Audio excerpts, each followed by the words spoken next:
Alright, so today we're going to break down some 50 Cent clips. He's literally probably arguably the most influential person, CEO kind of mindset, entrepreneur when it comes to this hip hop stuff. He's a mogul and there's a lot of different characteristics that he's got to become successful. The three main ones that I'm going to highlight is the fact that he says that we need to be authentic. He says that we need to have persistency and consistency to reach our goals. And he also says that we need to kind of will ourselves into a good space and have that kind of confidence so we can run off our own energy when times are hard. Yeah, so in this first clip, we're going to have 50 talking about his authenticity. And this is probably one of the common denominators that all successful people have, being authentic. Like realistically, especially in the landscape of things now, the most successful kind of artists have all had their own individual style. They've never been similar. So him having that authenticity really helped him break through. So he's going to break that down here. What's working? And you start to get influence or you sway to what's actually working at the moment. And your music changes and starts to sound a little bit like what's happening on the radio right now. I've heard demo tapes from 10 different Lil Waynes that wasn't Lil Wayne. Right. It's good, but it's hard for me to really embrace it because you ain't Lil Wayne. Right. Like, you want me to invest the money in the copy? No, man, I'm saying. Man, that authenticity that 50 talked about, I think it's priceless. I think when he says that, we have to actually put that in perspective in terms of his career. So he actually blew up in 2003. And if we look at the landscape of things before then, I'd say probably the two of the most popular people at that time, probably Jay-Z and Eminem, and they weren't really doing kind of gangster music too much. Jay-Z had just come off the Blueprint 2, more of kind of the hustling side of things. Eminem was just kind of crazy in terms of his rhyme scheme. He was more of a fun guy. But then 50 was able to kind of come through and literally carve out his own lane. So for the next, I want to say until 2007, probably until Graduation came out, until then he literally managed to run the scene for about 4 years and carve out his own lane. And that's only because it hadn't been done before, and he had the highest debuting hip-hop album at that time, and that was all through being authentic. So in this next clip, we got 50 talking about having that patience to kind of get through that period of 97 to 2002 when he wasn't actually signed, and then also having some confidence and also overconfidence to kind of give him that energy and make sure that he didn't burn out. He felt that he needed to be overconfident just to kind of prove to himself and other people that he was good enough to eventually blow up.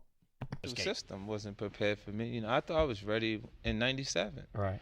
And I didn't have a major record company marketing and promote my project until 2003. Right. You know, so for that time period, I had to run on my own energy. You know, I had to convince myself that I'm gonna make it.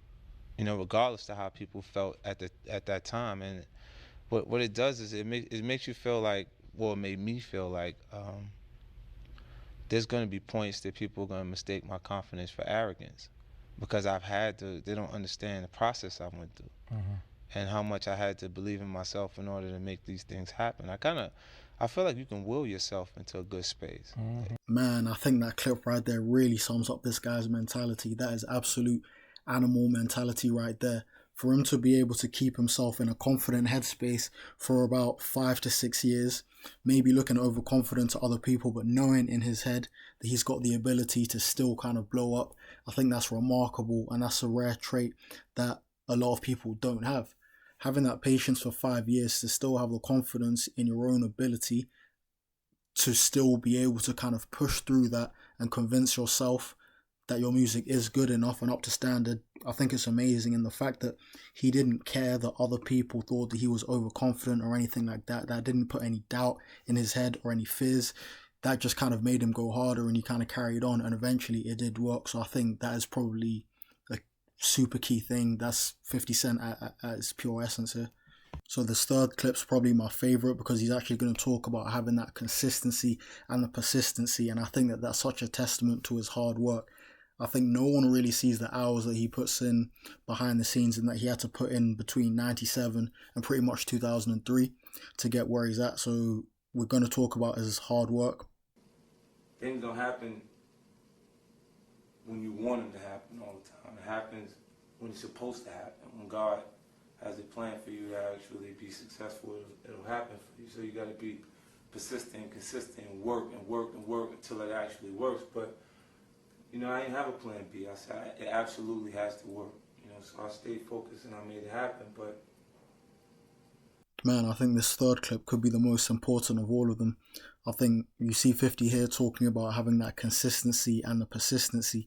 And I think with that part, when times are very difficult and you're really struggling and you're not seeing any progress, it can be hard to have that consistency and persistency, but you have to just have faith and remember that it's not going to happen when you want it to happen, but when it's supposed to. So if you just keep pushing through, eventually you will start to kind of see progress. So I think, again, having that consistency and persistency, eventually you will actually reach a breakthrough. And then the second part that he talks about that I want to touch on is using rap as the plan A and having no plan B. So I think when it comes to self-help and in general finding careers, you've got two sets of advice.